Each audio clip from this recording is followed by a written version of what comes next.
Samantala, inako ni DILG Secretary John Vic Remulla ang pagkakamali sa pagpapataw ng multa sa isang residente ng Mandaluyong City na nag-viral sa social media. Ang residente pinagmulta ng 500 piso dahil walang pangitaas na damit kahit nasa tapat lamang ng kanyang bahay. Yan ang ulat ni Ryan Lisiges.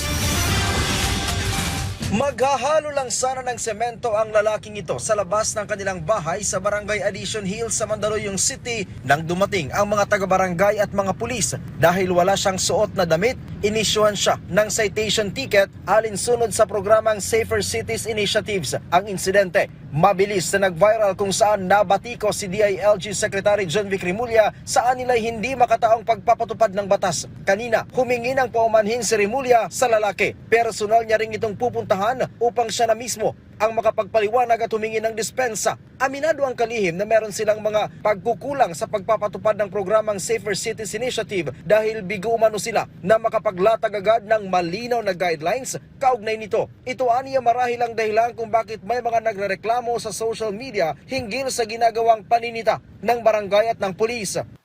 Mali po yun. Nagkamali po kami ron and I take full responsibility.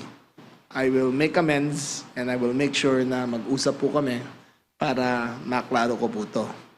Kasama sa pag-uusapan sa command conference ng PNP ngayong araw ang mga ilalatag na limitasyon at guidelines para sa tamang implementasyon ng programa. Re-reviewin nila ang mga umiiral na patakaran kaugnay dito upang maiwasan na ang paninita na hindi inuunawa ang sitwasyon, katulad na lamang aniya ng mga maayos namang nagtatrabaho sa kalsada. Hindi rin naman aniya kalabisan ang simpleng paglabas ng bahay ng may maayos na kasuotan at disenteng kasuotan. Sigurado ko naman lahat kayo o may mga kaibigan kayo, nagpagpauwi, nakikita nyo, nakatambay lang sila sa kanto, di ba? Na walang t-shirt silang mga grupo. There is a very small price to pay for civility. Ang sando naman ngayon ay wala pang 50 pesos, magsando man lang.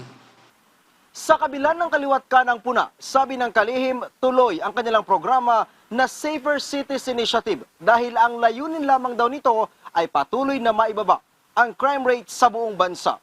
Ryan Lisiges para sa Pambansang TV sa Bagong Pilipinas.